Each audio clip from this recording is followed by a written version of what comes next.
오늘 우리에게 주시는 말씀은 열왕기상 16장 29절로 34절까지입니다.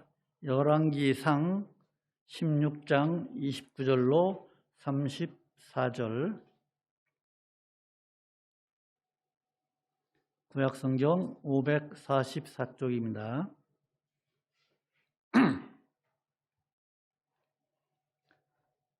찾으신 줄 알고 들어 봉독하겠습니다.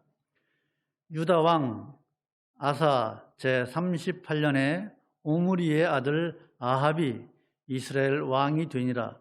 오므리의 아들 아합이 사마리아에서 22년을 이스라엘을 다스리니라. 오므리의 아들 아합이 그 전에 모든 사람보다 여호와 보시기에 악을 더욱 행하여 느밧의 아들 여로보암의 죄를 따라 행하는 것을 오히려 가볍게 여기며 시돈 사람의 왕 엣바알의 딸 이세벨로 아내를 삼고 가서 바알을 섬겨 숭배하고 사마리아에 건축한 바알의 사당 속에 바알을 위하여 단을 쌓으며 또 아세라 목상을 만들었으니 저는 그 전에 모든 이스라엘 왕보다 심히 이스라엘 하나님 여호와의 노를 격발하였더라. 그 시대에 베델 사람 히엘이 여리고를 건축하였는데 저가 그 터를 쌓을 때에 맏아들 아비람을 잃었고 그 문을 세울 때에 말지 아들 수굽을 잃었으니 여호와께서 눈의 아들 여호수아로 하신 말씀과 같이 되었더라. 아멘. 네, 한 주간도 평안하셨습니까? 네, 감사합니다. 오늘 말씀은 인생의 성패. 말씀의 제목이 인생의 성패. 어떻게 하는 것이 인생에 있어서 성공하느냐 하는 것을 한번 보고자 합니다. 자, 북이스라엘의 초대왕 누구라고 했죠? 여러 번 말씀드렸죠? 여로보암이죠. 여로보암이 죽었어요. 여로보암이 죽고 이제 그 아들 나답이 이제 왕위에 오릅니다. 나답이 왕위에 오르는데 나답은 왕이 된 지 불과 2년 만에 그의 부하 바아사로부터 암살을 당하고 그 바아사는 여로보암의 집에 있는 모든 생명 있는 것을 다 말살시켜버립니다. 전부 다 죽여버려요. 바아사가. 이처럼 북이스라엘 초기, 남쪽은 지금 말씀 안 했습니다. 여기 29절에 보면 유다왕 아사, 이게 지금 남과 북을 비교해서 성경에서 좀 기록하고 있는데 남쪽 유다는 제가 아직 말씀을 안 드렸습니다. 지금 북이스라엘 초기, 남과 북이 갈린 이 초기에는 반란과 암살이 자주 일어났어요. 그래서 북이스라엘의 초기 왕들은 그 제위 기간이 짧아요. 그래서 이제 남과 북이 분단된 이후에 50년 동안 아주 그냥 지긋지긋하게 싸웁니다. 우리나라가 남과 북으로 갈려 있는 것처럼 북이스라엘과 남유다가 틈만 있으면 싸웁니다. 50년 동안. 그러다가 50년이 지나고 또 50년은 약간의 평화 시대가 옵니다. 이 평화 시대에 북이스라엘의 7대 왕 아합이 그의 딸 아달랴, 여러분 성경을 많이 보신 분들은 아실 거예요. 아달랴가 또 얼마나 악한 여인인지. 북이스라엘 아합 왕의 딸 아달랴를 남유다의 요람이라고 하는 왕자와 결혼을 시킵니다. 정략적으로 결혼을 시킵니다.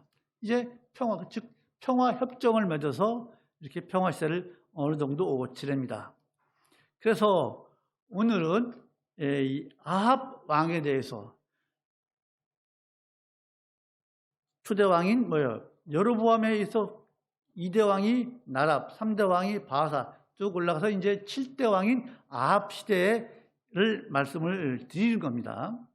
아합은 악한 왕의 대명사예요. 아주 악합니다. 오늘 그걸 말씀드리고 거기에서 어떤 교훈을 받아야 할 것인지 한번 봅니다.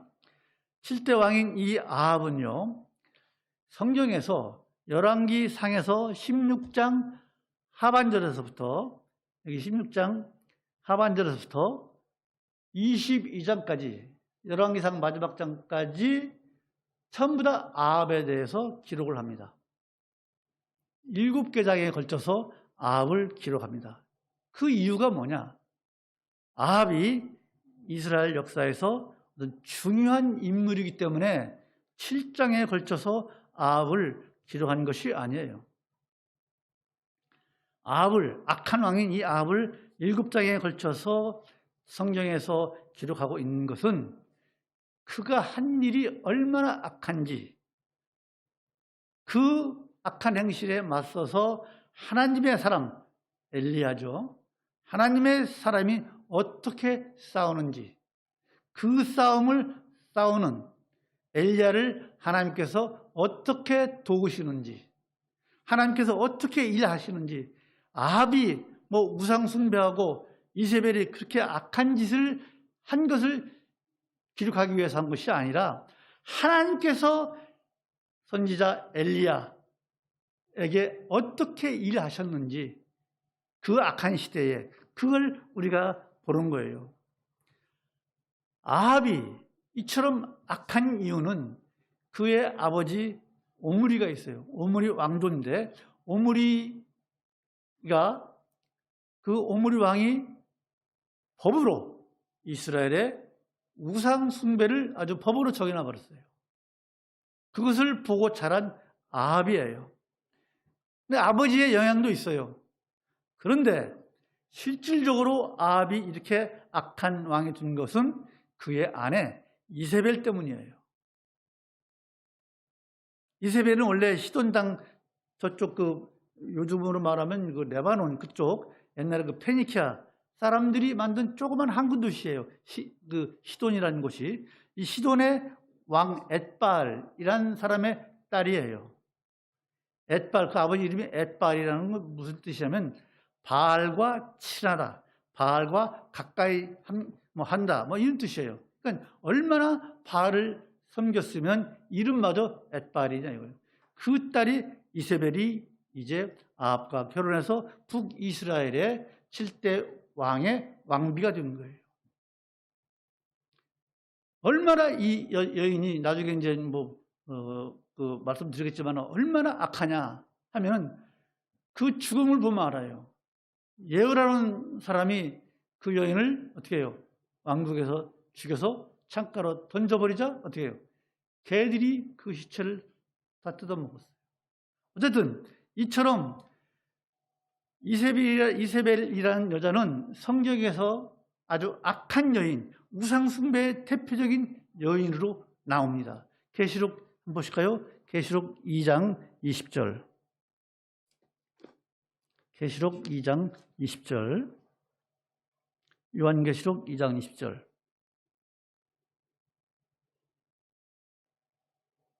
찾았습니까? 시작. 그러나 내게 책명할 일이 있노라. 자칭 선지자라 하는 여자 이세벨을 내가 용납하리니 그가 내 종들을 가르쳐 꾀어 행음하게 하고 우상의 재물을 먹게 하는도다. 이게 두아디라 교회에 보라는 말씀인데 이 이세벨을 예를 드는 거예요. 자, 선지자 엘리야는요 이때 아합과 이세벨에 맞서서 그 우상 정책을 비판하고 하나님을 믿는 그 여호와 신앙을 지키기 위해서 싸운 대표적인 선지자예요. 그렇잖아요. 엘리야, 선지자의 대표, 율법의 대표 누구죠? 모세. 그 도나산에서 예수님과 엘리야와 모세가 담소를 나눈 것 우리가 알고 있잖아요. 신앙을 지키기 위해서 그 극악무도한 아합과 이세벨에게 맞서 싸운 사람들이에요. 그 엘리야를 어떻게 지키느냐, 우리 하나님께서 이제 앞으로 잘 나올 것입니다. 그것이 오늘 본문이고, 또 34절을 오늘 본문 34절을 보면은 아합이 어떤 악한 일을 하냐면은 여리고성을 베델 사람이 희애를 시켜서 여리고성을 재건축을 시킵니다. 하나님께서 여호수아서 6장 26절에서 한번 보실까요? 여호수아서 6장 26절 구약성경, 여호수아서 6장 26절.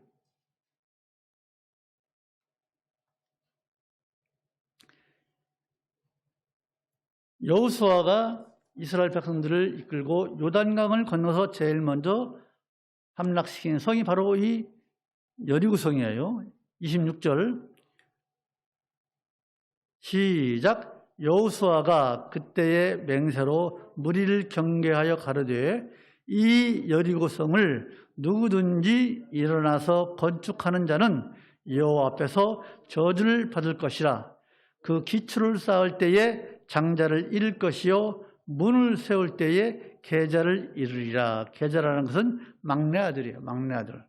자, 이렇게 하나님께서 여호수아를 통해서 절대로 무너진 저 여리고성을 건축하지 말라고 말씀을 하셨는데, 이제 아합은 그 성을 재건축하는 거예요. 자, 오늘 이 말씀 속에서 우리가 받아야 할 교훈이 무엇인가를 한번 봅니다. 여러분, 첫째로 죄를 회개하지 않는 것은요, 하나님을 두려워하지 않기 때문이에요. 바로 이 아합이 그런 사람이에요. 죄를 회개할 줄 몰랐어요. 여로보암이 베델과 단에다가 뭘 만들었죠? 금송아지를 만들어서 우상을 숭배하고, 하나님의 절기, 초막절, 이것은 우리가 알아둬야 돼요. 여러분, 제가 말씀드린 이유가 여로보암이 어떤 사람이었다, 이것은 우리가 최소한 알아둬야 돼요. 우상을 숭배하고 하나님의 절기 초막절을 7월 15일에서 8월 15일로 자기 편의대로 백성들을 편하게 하기 위해서 옮기고, 제사장을, 아론의 후손만이 제사장이 줄 수 있는데 일반 백성들을 뇌물을 받고 제사장을 시켜버리고, 이렇게 죄를 지은 여로보암이에요. 그런데 성경은 이 여로보암의 죄는 아합의 죄에 비해서 아무것도 아니다. 한마디로는 조족지혈이다. 여로보암이 주는 건 죄도 아니다 이거예요. 아합이 얼마나 죄를 많이 지었으면은, 즉 양심의 화인을 맞은 아합이에요. 우리는요, 이 아합을 보면서 우리가 하나님을 믿는 우리 성도가 어떻게 신앙생활을 해야 할 것인지 오늘 그걸 한번 생각해 봅니다. 그것은 우리가 죄에 대해서 민감해야 된다는 거예요. 죄에 대해서 민감해요. 죄에 대해서 민감한 사람이 누가 있었어요? 사도 바울. 사도 바울은요, 뭐라고 했어요? 하나님 앞에서든 사람 앞에서든 흠이 없이 살려고 목숨을 버리고 목숨을 몸부림을 쳐가면서 하나님과 사람 앞에서 흠이 없게 살려고 몸부림을 친 사람 아닙니까? 그래서 디모데전서 1장 15절에서 뭐라고 합니까? 내가 죄인 중에 괴수라고 고백하고 있지 않습니까? 여러분, 바울이 정말로 죄인 중에 괴수입니까? 바울이 주님을 영접한 후에, 우리 사람이 볼 때 주님을 영접한 후에 특별히 지은 죄가 없을 것 같아요. 그분의 행실을 보면 알잖아요. 말씀을 전하기 위해서 소아시아를 돌아다니면서 자기가 장막을 치면서 말씀을 전한 사도 바울 아닙니까? 그러면 그렇게 평소에 죄를 안 지은 사람 같은데 왜 나는 죄인 중에 괴수다, 나처럼 죄인이 없다, 왜 그런 말을 하느냐 이거예요. 그러면 사도 바울이 예수님을 영접하기 전에는 어떻게 했어요? 다메섹 도상에서 예수 믿는 사람들을 잡아가두려고 가다가 예수님을 만나고 영접한 이후에, 그 전에 예수님을 영접하기 전에 사도 바울은 교회 입장에서 보면은 아주 극악무도한 사람이었어요. 스데반 집사를 죽이는데 앞장을 섰잖아요. 수많은 기독교인들을 잡아 가뒀잖아요. 그 죄 때문에 사도 바울이 나는 죄인 중에 괴수라고 했을까요? 아니에요. 사도 바울은요,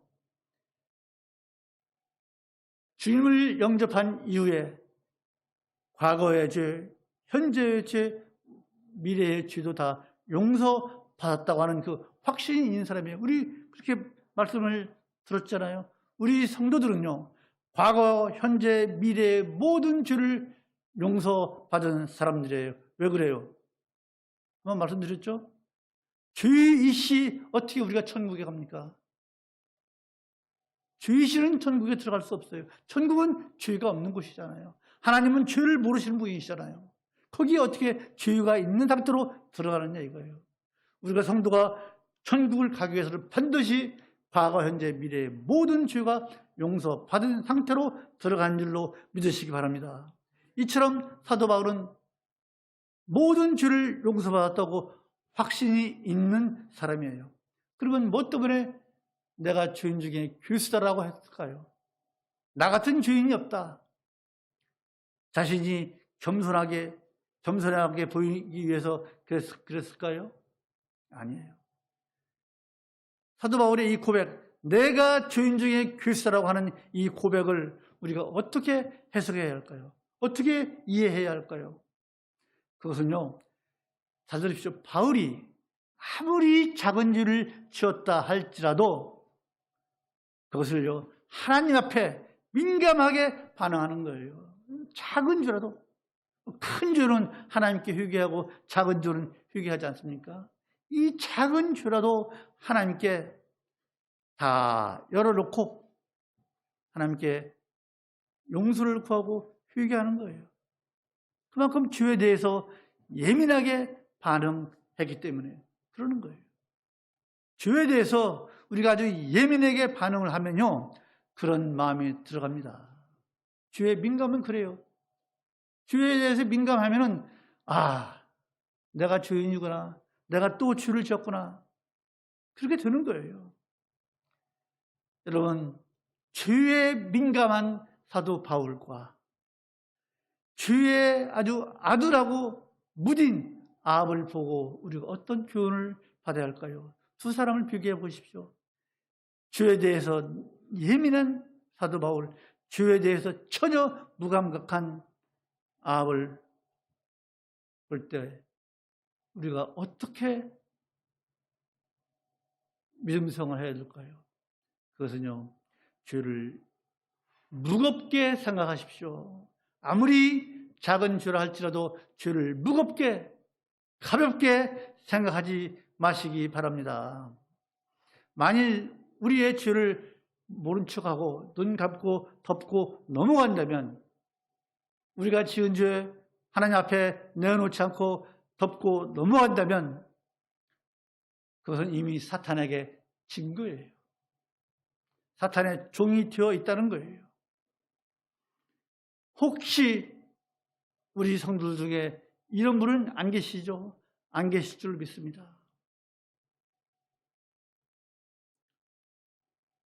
여러분, 우리 모두 죄를 열으십시오.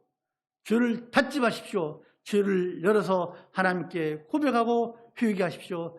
용서 받으시는 여러분 되시기를 바랍니다.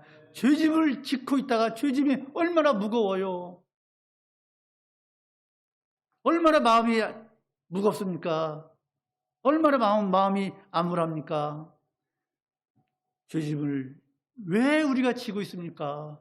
하나님께 던져버리면 하나님께서 다 받으시고 용서하시는데 왜 우리가 죄짐을 지고 살아야 하느냐 이거예요. 오직 죄에 대해서 민감하게 반응 성도만이 죄로부터 내 자신을 지킬 수 있다고 믿습니다. 그리고 하나님의 거룩에 이를 수 있는 줄로 믿습니다. 아합이요, 이렇게 고의적이고 반복적으로 죄를 짓는 것은 왜 그래요?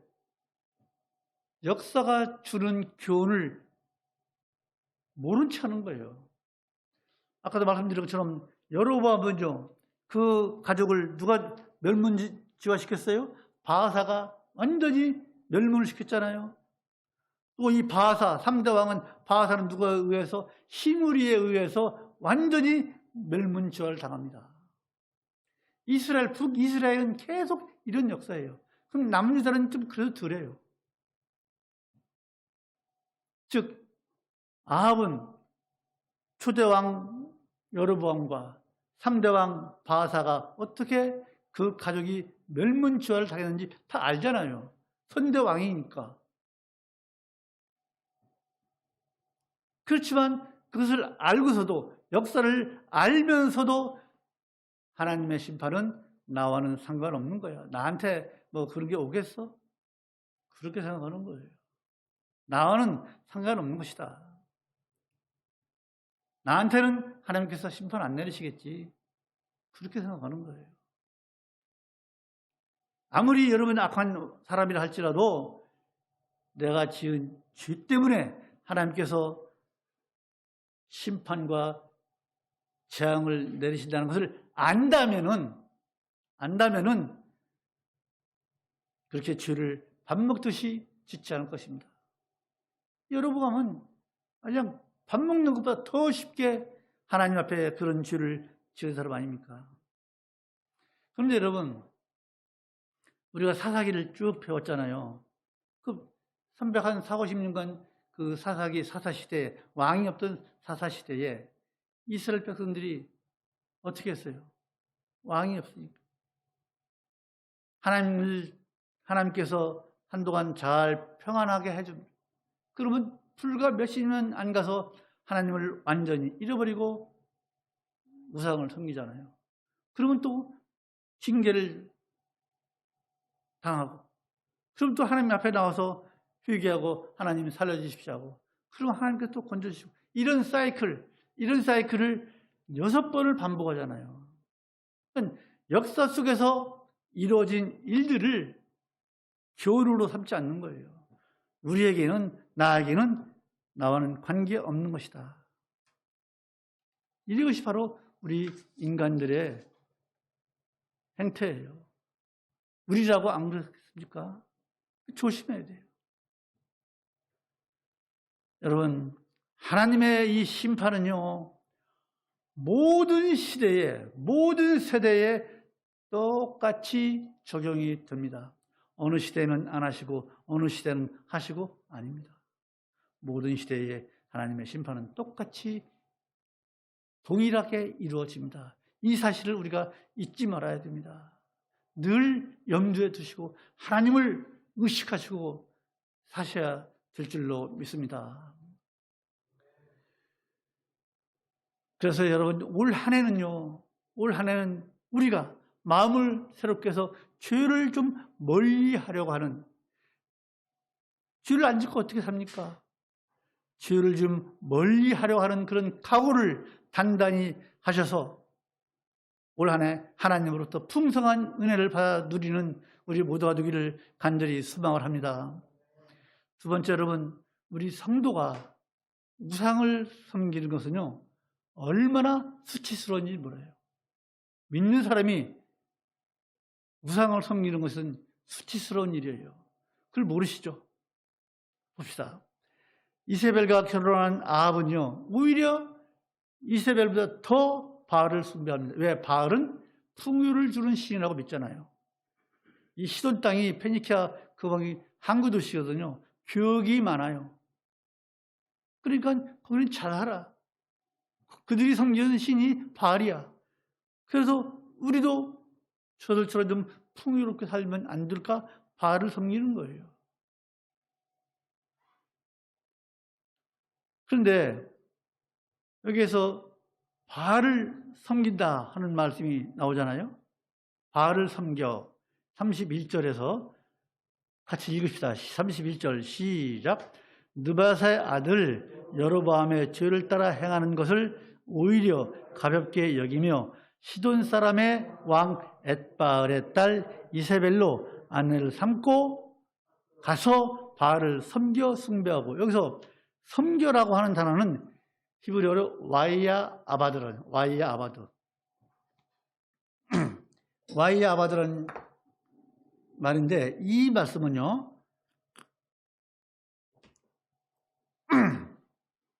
섬기다, 봉사하다는 뜻이에요. 그런데 이 와이야 아바드라고 하는 이 단어가 하나님을 섬길 때 쓰이는 말이에요. 하나님을 섬길 때. 즉, 우리가 하나님을 섬길 때 하나님께서 우리를 올가맵니까? 하나님을 믿는 우리 성도들은 성도가 자유함을 느끼지 못하면 그건 올바른 생활을 못하고 있는 거예요. 하나님을 섬길 때 우리에게 기쁨과 자유함이 있는 거예요. 그래서 와이야 아바드라는 것은 바로 우리 하나님을 섬길 때 우리에게는 즐겁고 기쁨과 자유가, 그것을 의미해요. 출애굽기 3장 12절, 또 4장 23절 쭉 같은 단어가 나오는데 같은 뜻으로 쓰여요. 그런데 반대로 이 섬기다는 말이 우상에게 쓰일 때가 있어요. 우상에게 쓰일 때는요, 신명기 7장 16절, 사사기 8장 27절, 열왕기하 10장 쭉 나와 있는데 같은 말이, 어쨌든 와이야 아바드, 섬기라는 말이 우상에게 쓰여질 때, 지금 아합이 지금 바알을 섬긴다고 하고 있잖아요. 우상을 섬긴다고 할 때 이 와이야 아바드는 어떤 뜻이냐? 그것은 바로 올가매고 굽신거리고 꼼짝 못하게 올가맨다는 뜻이에요. 잘 이해하십시오. 하나님께는 와이야 아바드 섬긴다는 것이 즐겁고 자유함이지만은 우상에게 쓸 때는 뭐예요? 자신을 올가매고 굽신거리고 그러는 거예요. 그런 의미로 쓰이는 거예요. 즉 아합이 지금 바알을 섬기는 행위는 뭐예요? 자신은 바알을 섬긴다고 하지만은 그것은 행복하고 유익한 것이 아니라 우상한테 자신을 얽매고 굽신거리는 거예요. 우리가 하나님께 굽신거리고 절합니까? 아니잖아요. 무릎을 꿇지만은. 저는 가끔 이런 얘기 하는데, 여러분, 저 남미나 어떤 이 아시아 쪽으로 가면은 재단이 전부 다 어떻게 해서 계단으로 되어 있잖아요. 높은 곳에. 우리 하나님은 계단을 만들지 말라고 그랬잖아요. 그 시내에 올라가려면 우상에 올라가면 기어서 올라오라 이거예요. 근데 우리 하나님은 그거예요? 아니잖아요. 이처럼 와이야 아바드가 우상에게 쏠 때는 자신을 올가매는 거예요. 자신을 올가매는 거예요. 아합이 왕으로서 바알에게 굽신거리는 거예요. 한 나라의 왕이 우상에게 그럴 만한 가치가 있느냐 이거예요. 우상이 뭐 우리가 다 알잖아요. 사도 바울은요, 고린도전서 8장 4절에서 뭐라고 했습니까? 우상은 세상에 아무것도 아니라고 말씀하고 있잖아요. 우상이 뭐예요? 아무것도 아닌 거예요. 우상은 단지 보이는 형상이에요. 거기에 우상이 무슨 호흡을 합니까? 생명이 있습니까? 우상이 무슨 능력이 있습니까? 물론 우리가 당연히 섬겨야 할 사람을 섬기는 것은요, 좋은 일이에요. 존경을 표하는 건 좋은 일이잖아요. 신하가 의롭고 공의롭고 참으로 훌륭한 그 왕을 섬기고 그 왕에게 존경과 예의를 표하는 것은 얼마나 좋은 거예요. 또 자녀가 사랑하는 부모를 향해서 부모를 사랑하고 부모를 존경하는 것 얼마나 아름답고 좋은 일이에요. 그렇잖아요. 얼마나 좋아요. 그런데 잘 생각해 보십시오.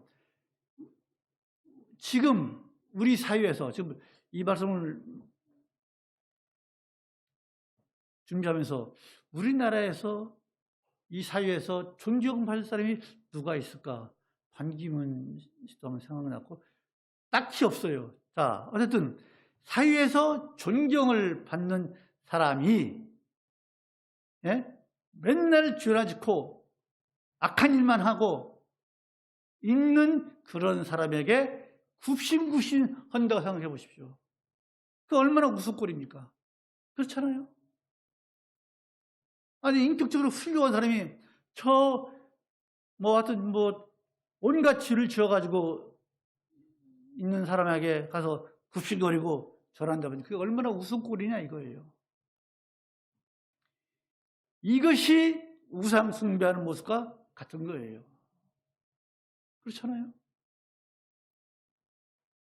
생명도 없고 호흡도 없고 아무것도 없는 그런 바위, 나무 이런 것들에 절하고 또 바위나 돌멩이, 나무를 새겨서 짐승의 형상을 만들고 그 형상들에게 복을 비면서 복 달라고 비는 짓이 얼마나 우습고 어리석고 비참한 거예요, 정말로. 우리 하나님께서는요, 우리를 지으실 때 만물을 다스릴 자라고, 만물을 다스리라고 우리에게 명령하시잖아요. 만물을 다스릴 우리 인간들이 그런 하찮은 나무 조각, 돌 조각, 산에 있는 큰 바위에 가면 무슨 거기에 뭐가 있는 것처럼 거기에 합장하고 절하고 굽신거리고 하는 것이 얼마나 우스꽝스럽냐 이거예요. 한심한 일이에요. 한심한 일. 수치스러운 일이에요. 만약에 우리 성도들이 그런다면 정말로 그건 수치스러운 일이에요. 그래서 사도 바울은 뭐라고 그랬어요? 우상을 숭배하는 자들을 가리켜서 뭐라고 하냐? 로마서 1장 봅시다. 로마서 1장 22, 23절.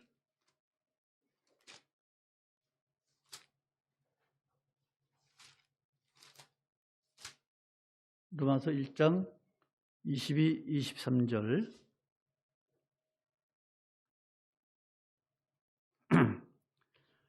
21절부터 23절까지 읽읍시다. 21절부터. 찾았죠? 시작. 하나님을 알되 하나님으로 영업게도 아니하며 감사치도 아니하고 오히려 그 생각이 허망하여지며 미련한 마음이 어두워졌나니 스스로 지혜 있다 하나 무준하게 되어 썩어지지 아니하는 하나님의 영광을 썩어질 사람과 금수와 버러지의 형상의 우상으로 바꿨느니라. 이게 오늘날 예수를 믿지 않는 사람들의 모습이라고 하지 않을 수 있겠습니까? 우상으로 하나님의 그 영광스러운 형상을, 그 영광을 썩어질 사람, 금수, 동물들, 버러지의 형상으로 그런 것을 형상으로 만들어서 섬기고 거기에 경배한다는 것은 참으로 어처구니 없는 일이에요. 여러분, 우리 인생들이 어떤 존재예요? 만물을 통치하라고 하나님께서 우리를 지으셨잖아요. 우리는 그래서 하나님의 대리자예요. 여러분, 대리라는 게 뭐예요? 대리자라는 위임자, 위임을 준 사람의 말만 듣잖아요. 그렇잖아요?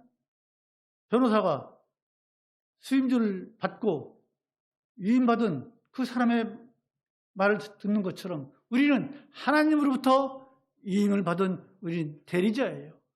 그래서 우리는요, 오직 하나님께만 예속된 사람들이에요. 그렇잖아요? 우상에게 예속된 사람이 아니에요. 우상에게 예속되어서도 안 되는 거예요. 오직 하나님에게만 예속되어야 돼요. 왜? 우리는 하나님의 대리자이기 때문에. 하나님의 이 위의 것들, 그런 것들은요, 우리가 다스리고 가꾸고 이용할 대상이지, 우리가 그것들에게 절하고 섬기고 그것에 예속되어서는 절대로 안 될 줄로 믿습니다. 그래서 사람이요, 우상을 숭배하는 것이 얼마나 창피한 일이고 수치스러운 일인지 모르는 거예요. 정말 창피한 거예요. 혹시 우리 성도들 중에는 그런 분이 안 계시겠지만은 그런 것들에 예속되어 계시다면 속히 빠져나오시기 바랍니다. 우상을 버릴 때 하나님의 뜻에 따라 세워진 우리 성도로서의 복된 삶을 당당히 살아갈 수 있을 줄로 믿습니다. 마지막으로 세 번째, 여러분, 믿건 말건 하나님의 말씀은 그대로 이루어지는 줄로 믿습니다. 오늘 본문 마지막 절에서 베델 사람 히엘이 이제 폐허가 된 여리고성을 재건축을 하잖아요. 아합의 명령을 받아서. 그렇죠? 여리고성은 아까 말씀드린 것처럼 이스라엘이 가나안에 들어가서 제일 먼저 정복한 성이에요. 그래서 하나님께 바쳐진 성이에요. 그래서 하나님은 누구든지 이 여리고성을 재건해서는 안 된다. 터를 닦을 때 장자가 문을 닫을 때 계자가 막내아들이 죽을 것이다 라고 분명히 여호수아를 통해서 예언해 놓으셨습니다. 그런데 아합은요, 지금 500년이 흘렀어요. 500년. 하나님의 시간은 이래요, 여러분. 우리가 기도하면서 기도하는 것이 왜 금방금방 응답이 없지? 여러분, 500년 후에 하나님의 말씀이 이루어졌어요. 여리고성을 왜 아합이 재건하냐면 여리고성이 교통적으로 아주 요충 지역입니다. 요단강을 건너가서 저쪽 동편 땅을 점령하기 쉽고 거기가 또 아주 교통 요지예요. 또 땅도 비옥해요. 인간적으로 볼 때는 당연히 재건축을 해야 돼요. 그러나 하나님께서는 아니다. 재건축하지 말라고 그랬어요. 이처럼 하나님의 말씀은요, 500년 후에 시대와 장소를 초월해서 그대로 이루어진다는 것을 우리에게 보여주고 있는 거예요. 여호수아서 6장 26절 말씀이 지금 열왕기상 16장 34절에서 이루어져. 이 시차가 500년이에요.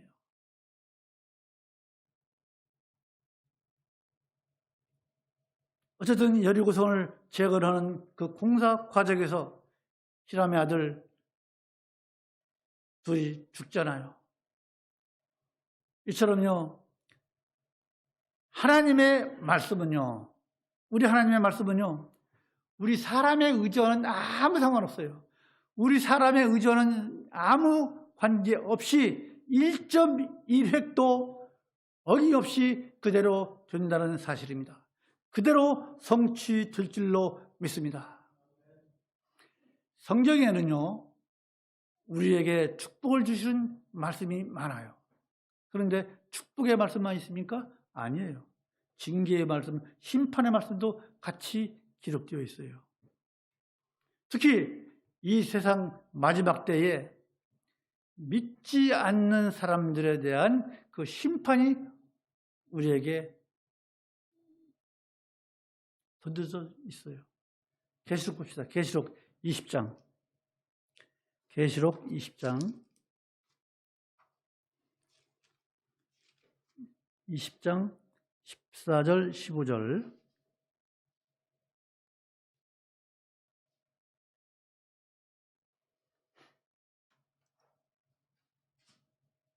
찾았습니까? 계시록 14장 15절.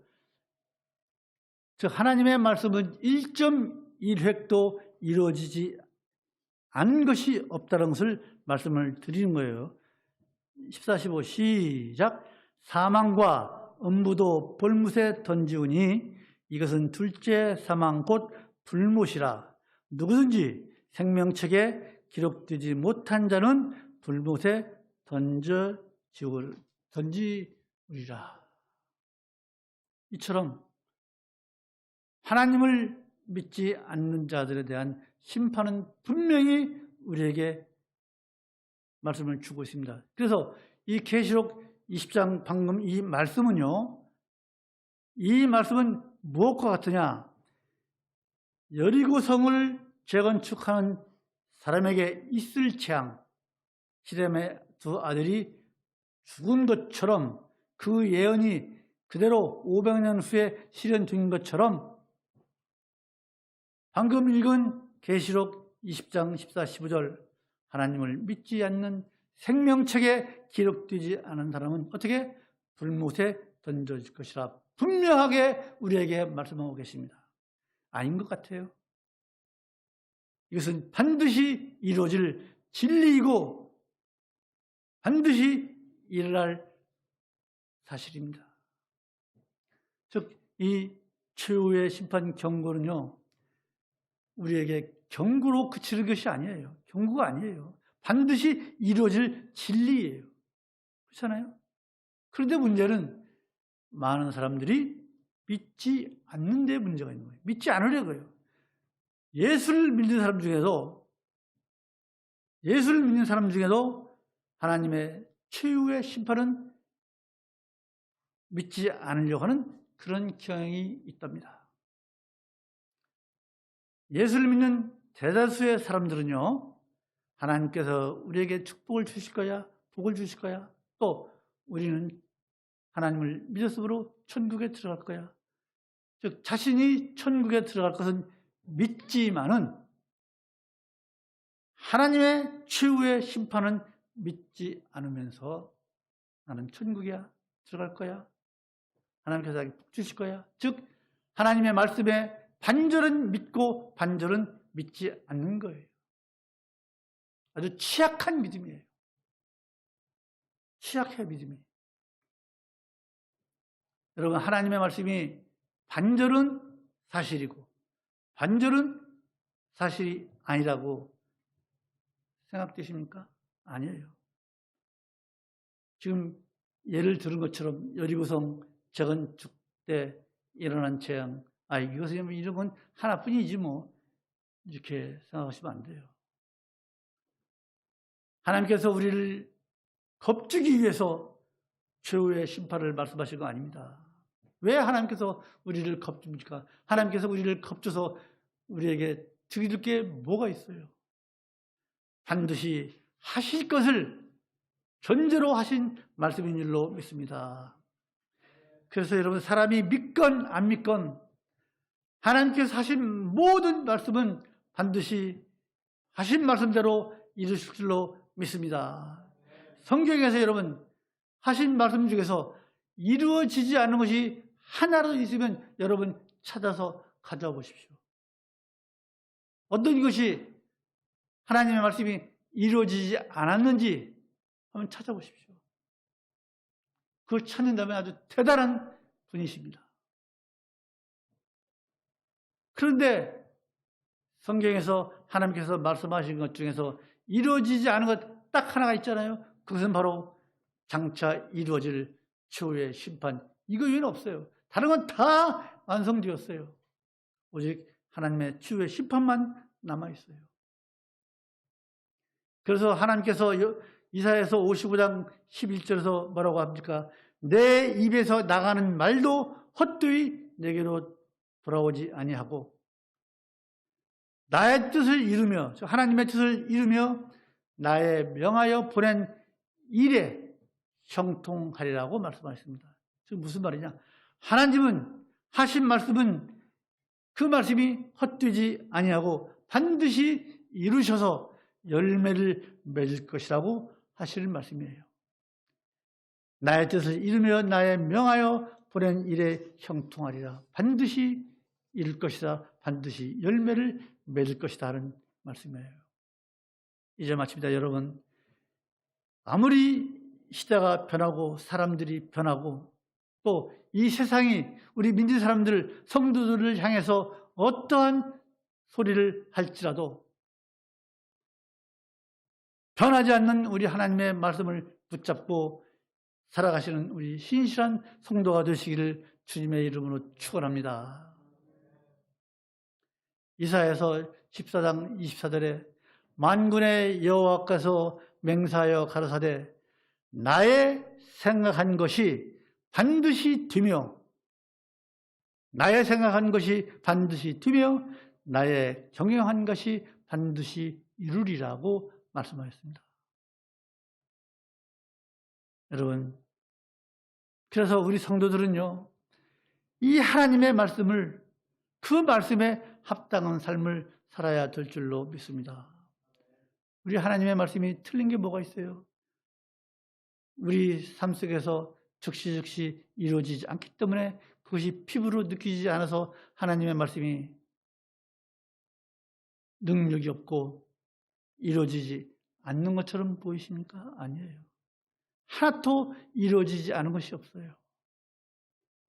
따라서 우리들은요, 하나님의 말씀, 그 말씀이 바로 우리 하나님의 심판의 잣대입니다.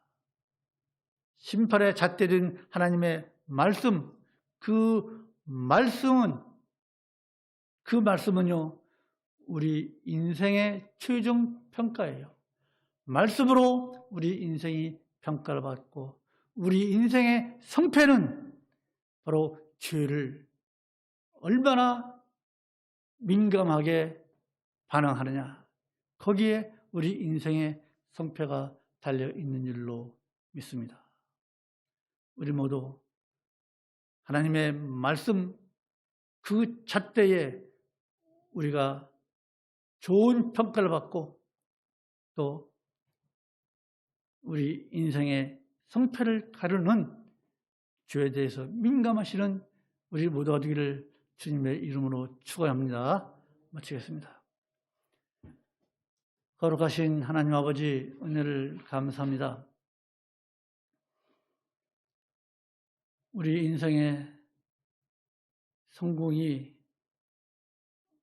어떻게 이루어지는가, 또 우리의 삶의 잣대가 무엇인지, 그것은 하나님의 말씀이요, 우리 인생의 성패는 우리가 주에 대해서 얼마나 민감하게 반응하냐에 따라 달려 있음을 이 시간 말씀을 통해서 상고하였사오니, 우리 예양선교의 모든 성도들은 주에 민감하게 반응해서 하나님 보시기에 참으로 좋은, 하나님의 마음 합한 그런 성도들이 다 될 수 있도록 주여 인도하여 주시옵소서. 주 예수 그리스도 이름으로 기도하옵나이다. 아멘.